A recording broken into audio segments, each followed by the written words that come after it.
Gémeaux, bonjour à tout le monde, bienvenue à vous sur la chaîne. Merci pour votre présence. Je suis très heureuse de vous retrouver aujourd'hui. Nous sommes ensemble pour cette parenthèse de votre mois de mai. Alors les parenthèses que je propose, pour rappel pour ceux qui savent déjà, mais aussi pour informer ceux qui ne connaissent pas encore, ce sont des formats plus courts que les énergies mensuelles qui nous permettent de mettre un coup de projecteur sur un instant, peut-être sur une préoccupation que vous avez, sur un moment, voilà, comme si on faisait une photo de l'instant et qu'on voyait un petit peu, on regardait ensemble les énergies qui en ressortent. Alors, pour vous, vous avez quand même pas mal d'arcanes majeures, vous avez des 10 aussi. Je pense qu'il y a quelque chose qui est en train de changer dans une situation. Alors, ça peut être, bien sûr, très général, mais ça peut cibler un domaine particulier. Là, vous l'adaptez, bien sûr, en fonction de ce que vous vivez. On va commencer par celle qui est au cœur de votre lecture, la 5 de bâton. J'ai l'impression que vous êtes en train de vous frotter à quelque chose. Peut-être que vous êtes à la recherche du bon argument, de la bonne tactique à adopter. On est sur une énergie avec cette 5 de conflit, de rivalité. Il y a une confrontation. Donc, ça peut être une confrontation qui a lieu avec un environnement, qu'il soit professionnel, familial, amical, amoureux, peu importe.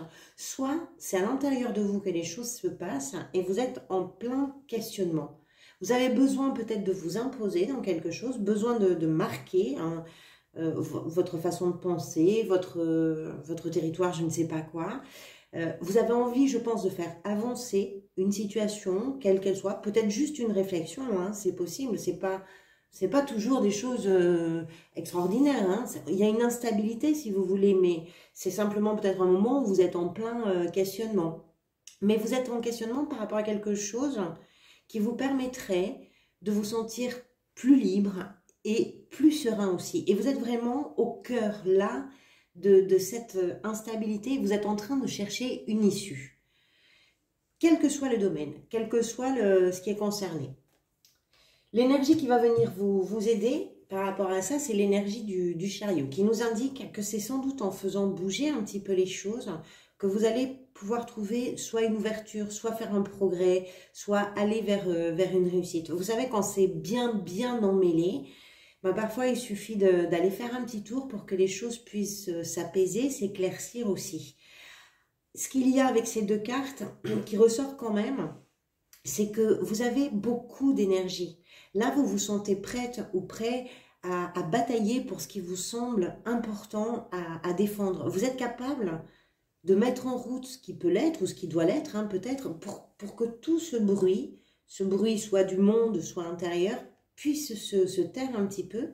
Et puis je pense aussi que vous avez sans doute envie de changement, parce qu'ici vous avez quand même le monde. Avec le chariot, on a aussi cette idée de changement, et vous avez deux cartes qui sont des cartes de changement. Donc il y a une notion de cycle aussi qui est en train de se terminer, ce qui veut dire que vous êtes en train de définir peut-être plus clairement vos objectifs, en tout cas voilà, ce que vous avez envie de réaliser. Le chariot, c'est une énergie de détermination, de volonté pour aller vers quelque chose que l'on a vraiment envie de faire. C'est pour ça qu'on parle de réussite ou de triomphe. Parfois, ça tient à des toutes petites choses du quotidien, mais c'est un triomphe, c'est une réussite parce qu'on se le met en objectif et que le fait de pouvoir y arriver, ça nous permet de nous sentir bien. Il y a quelque chose comme ça. Qu'est-ce qui vous a amené vers tout ça? C'est la 10 de coupe.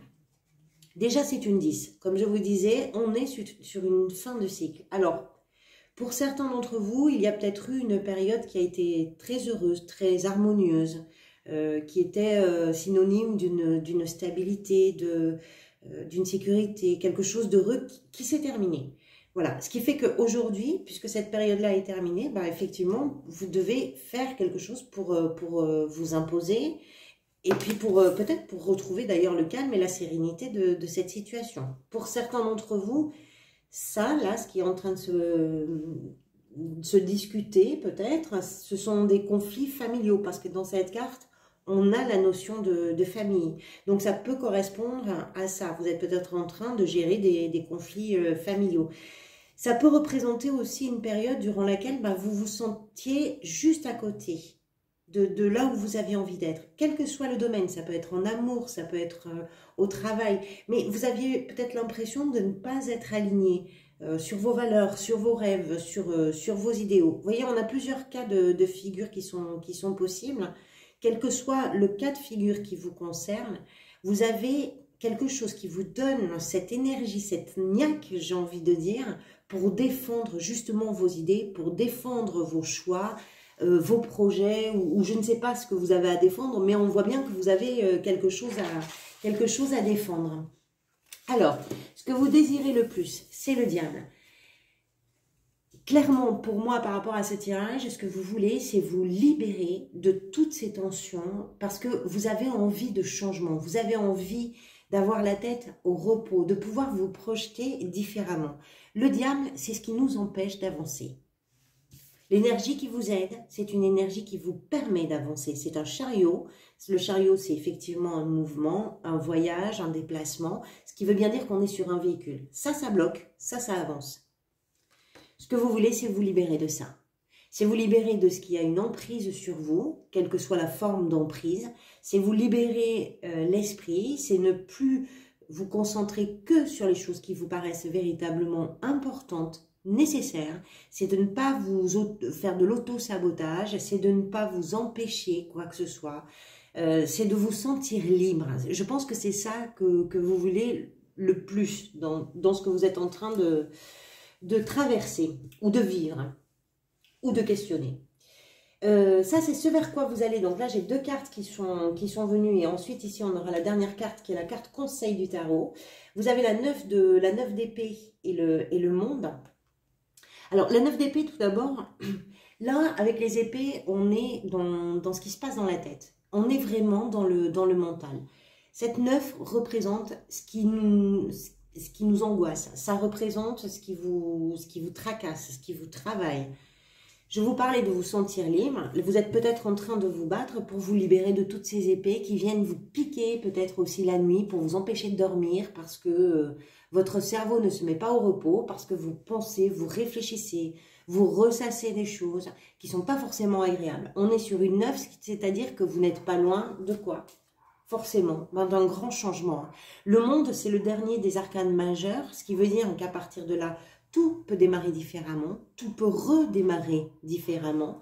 Vous aspirez à vous libérer et je pense que ça tombe très bien parce que ça, c'est une libération. C'est pas une renaissance, mais c'est pas loin. C'est-à-dire que vous achevez, vous aboutissez quelque chose, un cycle, un projet, un désir, une envie, une idée, quelque chose.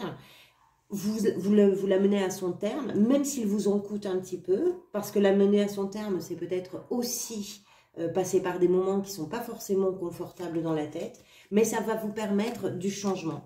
La carte conseil du tarot pour vous, pour cette parenthèse, c'est la tempérance. Mettez un petit peu d'eau dans votre vin. La tempérance, c'est quand on essaie de jongler un petit peu. On ne sait pas trop sur quel pied danser. Quand on sent qu'il y a le feu, on est plutôt l'eau, mais quand on sent qu'il y a des inondations, on essaie d'être le soleil qui va tarir l'humidité. Bref, voyez, on essaie de se positionner en fonction de ce qu'il y a en face. C'est ce qu'on vous conseille, c'est-à-dire essayer de vous adapter du mieux que vous pouvez par rapport aux situations. Si c'est par exemple dans le travail que vous faites face à une concurrence, vous avez peut-être eu une période heureuse dans le travail, maintenant vous sentez qu'il y a quelque chose qui doit évoluer sans doute. Vous vous êtes peut-être attaché les pieds et les mains avec des contraintes, je ne sais pas quoi, et vous avez envie de vous sentir libre de tout ça. Prendre sa liberté, ça peut aussi amener son lot de difficultés ou de questionnements qui ne sont pas simples à résoudre, de discussions aussi. Voilà, tempérer, modérer, voilà, c'est le conseil qui vous est donné pour cette parenthèse. J'espère que, c'est pas forcément professionnel, hein, pardonnez-moi, c'est pas forcément professionnel, cette notion-là de modérer, d'apaiser le plus possible, ça c'est aussi une guérison émotionnelle. Ce qui vous a amené vers là, il y a quelque chose qui s'est passé dans l'émotion. La période heureuse, là, c'est dans les couples que ça se passe, c'est-à-dire qu'on est dans la sphère émotionnelle. C'est quelque chose qui vous touche, même si c'est dans le travail, hein, c'est quelque chose qui ne vous laisse pas indifférente ou indifférent. Donc, on est au bout de cette parenthèse. Merci pour votre présence. Merci également pour tous vos engagements. Grâce à vous, ben, la chaîne peut être proposée davantage à un nouveau public. Donc, merci pour vos likes, merci pour vos commentaires et puis pour vos abonnements également. Je suis en train de travailler sur les vidéos des énergies du deuxième semestre de l'année 2022. Et puis, il y aura de toute façon les vidéos mensuelles. Donc, je vous retrouve très bientôt. Prenez soin de vous. À très bientôt et merci pour tout.